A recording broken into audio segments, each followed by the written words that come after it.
It's Peter Wright and Kathleen Beauvais in Ontario, Canada, with episode number 65 of the Yakking Show.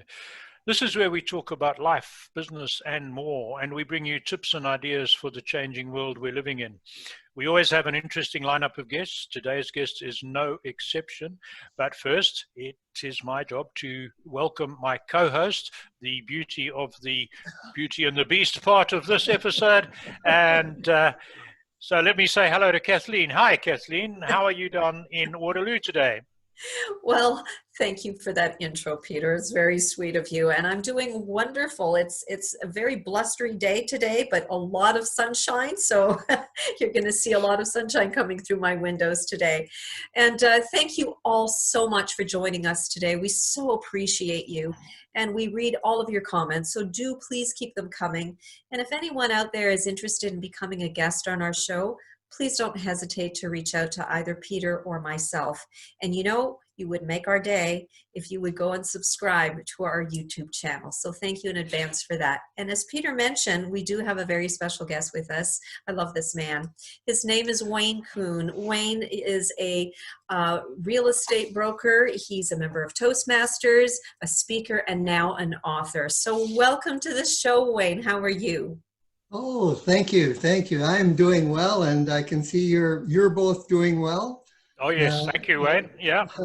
I love the Beauty and the Beast. They should make a movie of that, Well, there is one, and Kathleen would do well as the beauty part of that movie. Oh. I don't know. I might be too much of a beast for the other part. But anyway, we also have a bit of fun on these shows, and just now I'm going to get myself into trouble. So, Wayne, I'm going to keep quiet, and it's over to you. So Wayne, please tell our audience a little bit about you, about your background and the career path that you've taken and the lead up to writing this unbelievably wonderful book. So go ahead. Oh, thank you. Thank you, Kathleen. I like to start, I guess, back many years ago in the 50s and 60s. And I was raised in a small Mennonite community just north, actually, of here in the Heidelberg area. Mm-hmm. And so we were on a farm, and I think we moved off the farm when I was 14. So I've always had a love for animals, a love for doing things with my hands. On the farm, we fixed everything ourselves because we couldn't afford anything. And it was a great upbringing. And I don't remember any abuse. I think I had a really good, happy childhood. I remember, and Peter, you may relate to this. I was reading that you like horses, and I remember as a kid asking my dad if I could have a pony, and he said no. He said they'll eat you out of house and home. It was like if you couldn't milk it, if it didn't lay eggs, and you couldn't eat it, like we didn't want it on the farm. So Right. So that was a lesson that I learned, and likely a value that I passed on, is that we really appreciate what we have. So that was kind of the roots, and I talk about that in my upcoming book. Is where we start, the roots that we have. I refer it to around the kitchen table. What we learn at the kitchen table is so paramount in our upbringing, and in doing the journey that I'm on, I really became aware of where I came from and how that influenced me. So we moved to Waterloo in '67. I went to the standard high school thing. Mm-hmm. When I look back, I think I was bullied, but I think everybody was. Yeah. As a Mennonite, we weren't allowed to participate in any military things, things like Boy Scouts. Right. At that time, there was cadets, things like Mm-hmm. that. So I had to sit in a classroom all by myself, almost like a detention, and while the other guys were out there in their uniforms and that. And I didn't mind not going out there, but I could feel that I was put on a shelf. It Yep. was a different place to be. So that was interesting. And back then, I think my mindset was like, because I came off the farm, academics and that were not even in the question. It's kind of like, what are you going to be? You're either going to be an auto mechanic, or you're going to be a carpenter, or you're going to be woodworker or something, something like that. And I don't want to crawl under cars. It's dirty and the sawdust, so I picked electronics, a nice clean industry. And so that's what I did. And I worked for Electrohome for 15 years and it made a good living. I call that my real job.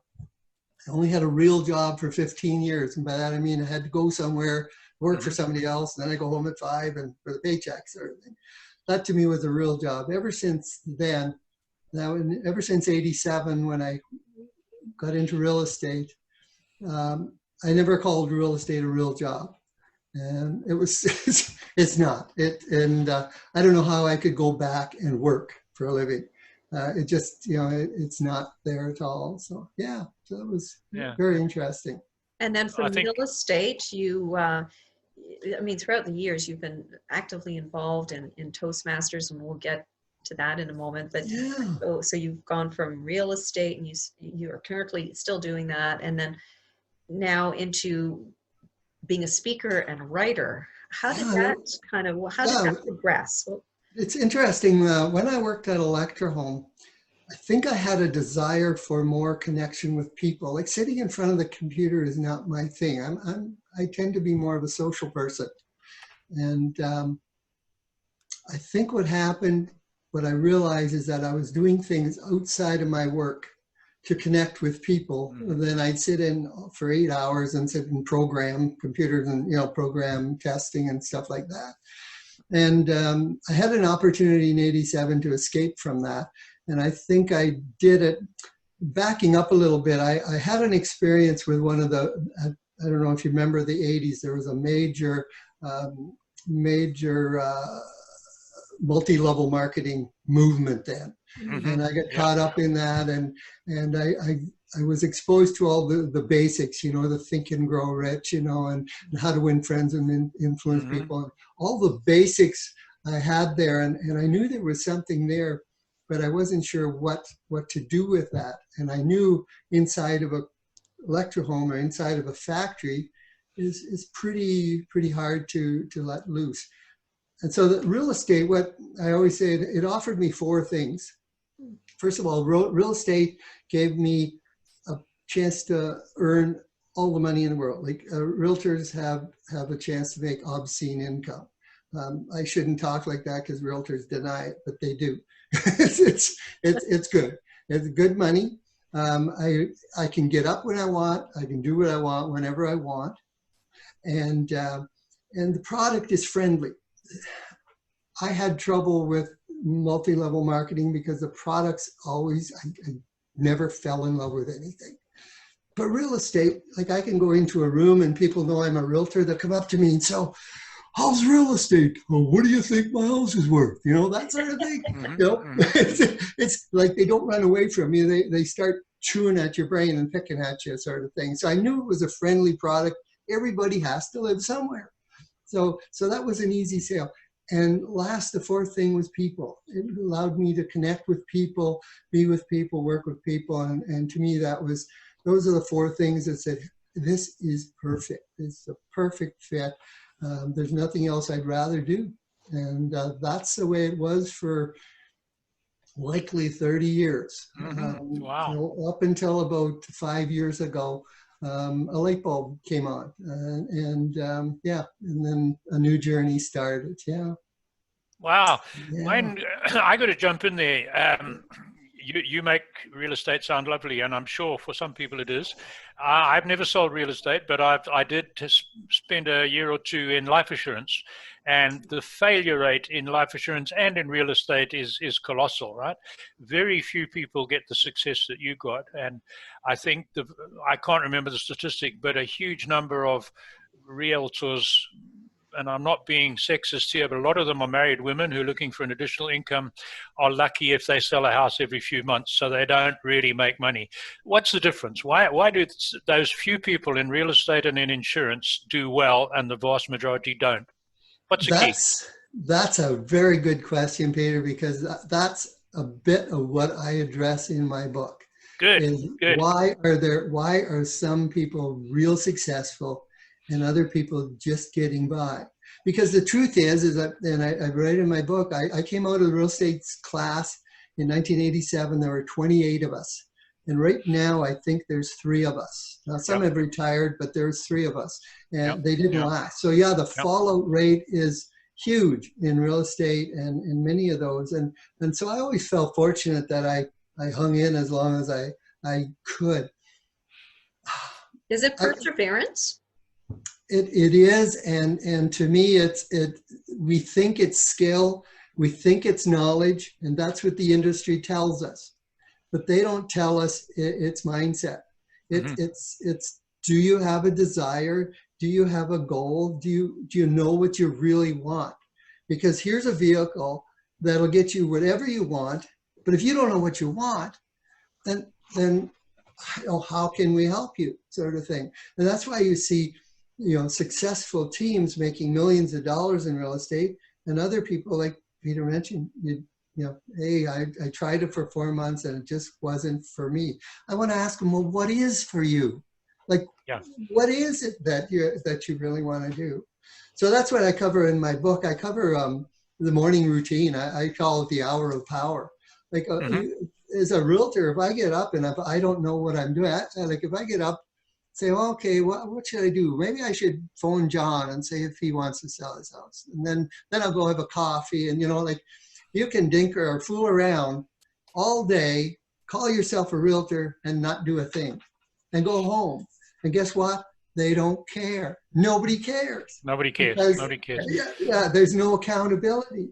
So to me, that's a structure, a discipline, accountability are all major factors in becoming a successful realtor and likely a successful insurance salesman. Like I looked at insurance. I don't want to say it's too loudly, but the product didn't work with me. So it's So Wayne, what is Toastmasters exactly, and how did it help you with your journey?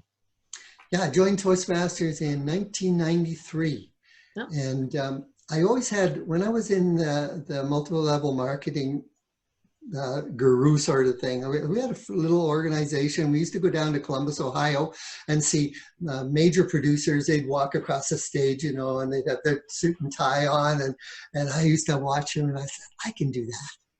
I can do that. And I learned that I wanted to be on stage. There's a drug on stage. I don't know if you can relate to that, but there's an energy. There's something about being in front of people that pushes my button. And I've always wanted to be a professional speaker, but to me, I couldn't make a living at it. And that was my paradigm. That's what I thought. Maybe I could have, maybe I couldn't, but you talk about real estate having a fairly sharp, professional speaking is like zip. Like you either make it or you die, like you starve sort of thing. And so it's very sharp. So Toastmasters kind of filled that gap. And I thought, well, they focus on communication and leadership, which are both things that I really need in the real estate business. And so I had been in real estate about 3 or 4 years, and I thought, oh, this is really good. Toastmasters now, it's been 27 years, and I'm still a Toastmaster. I have the best friends in my life in Toastmasters, and likely my best clients are out of Toastmasters. Like we built a community of people that wanted to improve speaking and communicating, and it's like everything else. Our average life of a Toastmaster is 18 months. They come in, they take what they want, and they leave, sort of thing, because they're not there to become professional speakers or not, or they take what they want out of it and then move on. And so I've been fortunate to embrace both real estate and Toastmasters and now we move on to the final chapter of my life. It's going to be a long chapter looking I've got to endorse what you say about Toastmasters. I'm just trying to think. I think I was in Toastmasters for 9 years. And then we tried to keep our little Woodstock club going, and we ran out of steam eventually, and we were just starting a new one after a year's gap, and then of course this virus thing hit, so we had to stop. But I know what you're saying. The average life is 18 months. People come and they go, and a very small percentage, probably less than 10%, take on an office bearer role, and will put something back into the organization. And like you, I went through all the different vice presidents and president of the club for a while, and mentored another club. Huge learning experience. I'm really grateful for what I learned there. Yeah, no, it's a good organization for sure. So I got to ask you, we're going to get onto your book. I give you a chance now to talk more, but what was the inspiration? What was the spark that got you to write the book? The book, got a copy right here, flog.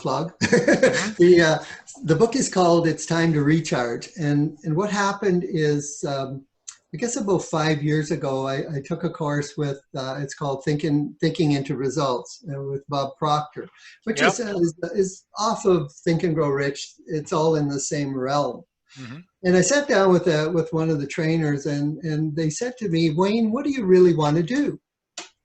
I thought, what do you really want to do? Well, I'm a realtor. What else is there? And another thing that really was a catalyst is, as I go for coffee every Thursday, well, now we Zoom, with a group of fellows from our church.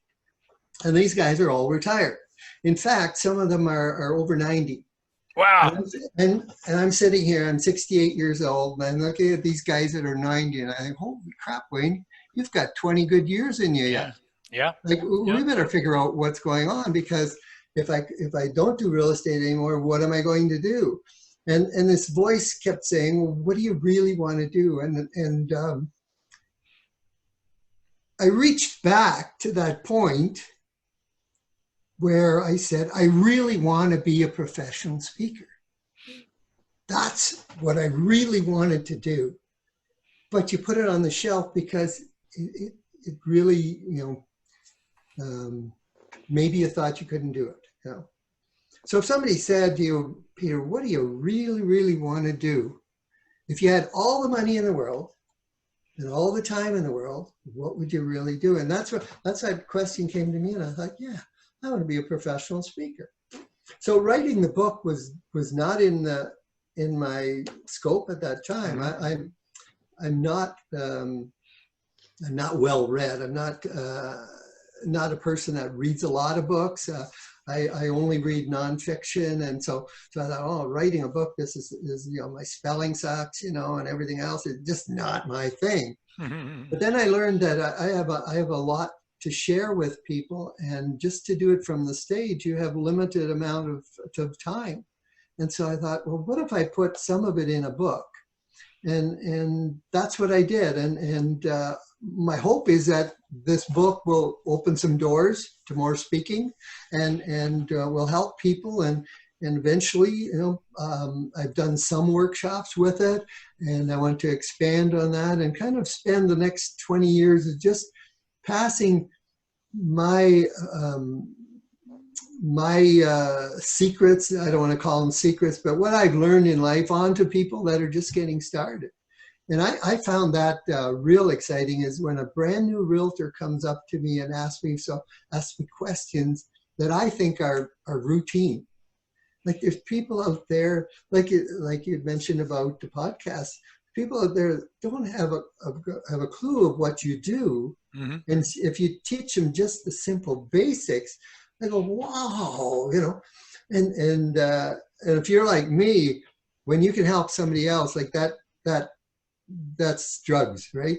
That is really where it's all about.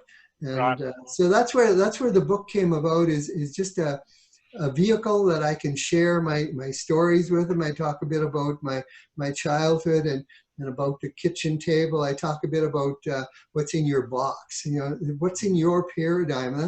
That's something I really grasped onto, is that each one of us has a different place we come from. And so when I say something to you, or I try to explain something to you and you don't understand, that's okay, because you're your mind isn't like mine, you know, and so we each Absolutely. have a different way. And so I talk a bit about that, and I talk about things like my mom, for example. My mom is 92, and she's still in her own apartment, but she's very thrifty. And I talk about that in my book, about when I look at my bank account, I see my mom. Mhm. Yeah, when I look at my spending habits, I see my mom, and I try to fight that. Yet it's there. It's there. Right. The roots are deep, and so if you want to move ahead and you want to jump to the next level, you have to really look at some of those roots that are putting together your paradigm and say, how can I change this? What can I do to change this? You know, and yeah, it's a fun topic. It's a big topic. It's a deep topic for some. Very much so. And, I don't pretend to be a therapist, but I think recharge, and if I can take one more minute, what recharge is I realized that there's two places in life, and two things, and they call it, it's kind of like the polarization, the law of polarity. You're either negative or positive. You're either black or white. So you're either with me or you're not. Mm-hmm. So I look at this. COVID-19, and I look at some people and the comments they're making, and I thought, are you part of the solution? Or are you part of the problem? Right? And so so the whole world seems to be divided into two sides. And my goal is to get you from the lower mindset to what I call a higher mindset, so that you're thinking optimistically, positively. It's kind of, yes, I can do that, or how can we make it better, or how can we, and when you're in that higher mindset, your creativity kicks in. You all of a sudden, your energy, you will attract more opportunities. Like the whole world comes together when you're fully charged. But if you're not, life sucks. Yeah. You know, and so we need to. So that's my goal. The goal is to bring that to a higher level. Yeah. So it's. I'm going to follow. I want to ask you another quick one, if I can, Kathleen. We, as Kathleen said earlier, we've interviewed or had a lot of authors as guests on our show, and I wrote a book as well. And but this is not about me. And one of the questions that we love asking people is the mechanics of writing your book. Because a lot of people say to us, how can you sit down and write a book that's going to run to 120, 150, 200 pages? And I said to them, very easily, you write one sentence at a time, but what's every day until it's done. So how did you go about the mechanical side of getting those words onto paper or onto your computer screen? I cheated. I bought a package. I'll be honest with you. I'm working with, it's called 10-10-10. It's by Raymond Aaron. Oh, yes, I know Raymond Aaron, yeah. Raymond I know Aaron. of him. And I checked around. I didn't think it was any more expensive than anybody else, but what it did is it gave me structure. And every morning I would get up at 6 o'clock and I would write for half an hour. And I did that religiously.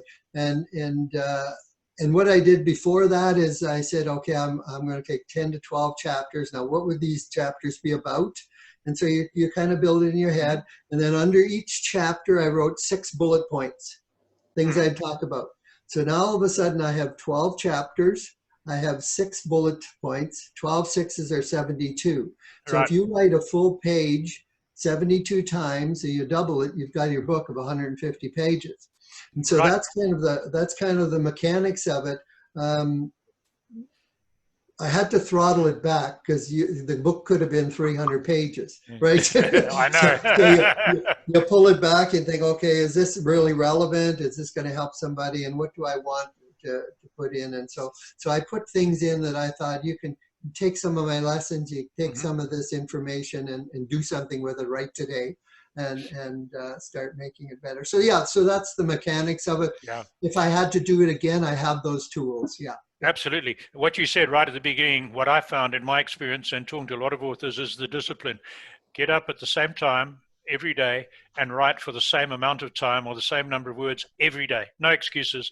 I did it just 5 days a week, and I got up at 5 and wrote for an hour or 1,000 words, and I didn't move. I didn't shave, didn't have tea, nothing until that was done. And I wrote much more than I needed and had to trim back. But the discipline got me through it, over a period of a few months. So thank you for that. I'm glad that you found that as well. Yeah, and Kathleen? I found I immersed myself in it. Like I was thinking all day long what I was going to write the next day. Like my brain was always working, and I thought if your brain's not working on it all day, like, are you really into this? Like That's right. That's right. Yeah, that's it. Yeah. A funny little twist on my one is all the experts said write about 150 to 200 pages. So I thought, right. So eventually I got hold of an editor and she said, how many pages you written? I said, 212 or something. Oh, you mean in the paperback size? I said, no, on a Word doc, full page Word doc. She says, that's 400 pages. That's far too much. So I started trimming. Anyway, that's enough about me. Kathleen, you wanted something else. You've gone dark there. Well, yes, I'm so sorry, folks. I'm so sorry that the lighting coming into this room. I'm trying to not sit it where the sun is beaming at me. So I think we're out of time for today. So Wayne, how do we go about? Does anybody go about reaching out to you, and how do they go about getting your book? Ooh, okay, several ways. I'm available through. I have an email address that is wayne@waynekuhn.com.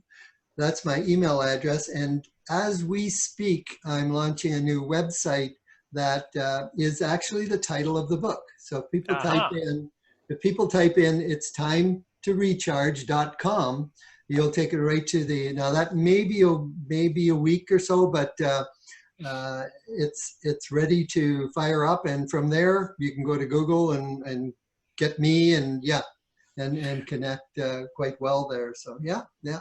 And Wayne, will the book be on Amazon? Yes, it will be. Yes, okay, and that's it'll great. be there. And I usually put it on Facebook, LinkedIn, some of the other social things. And I encourage people to have a look at it. And I think there's some meat and potatoes there that people will enjoy. Excellent, and we will certainly give it some publicity for you. What we didn't mention at the beginning, we also have a website, theyakkingshow.com, and all the episodes of this guest show will be put on that website over a period of time, and all the links we're talking about will be on the website as well. So there's a few other ways people can get hold of you. So that's enough for me. I'm going to go back to Kathleen to accept one last message to our listeners and viewers. Please, we would love to have you subscribe and like our video and audio. From me, Wayne, thank you very much, and it's over to Kathleen. Yes, Wayne, thank you so much for being our guest today. We so appreciate it.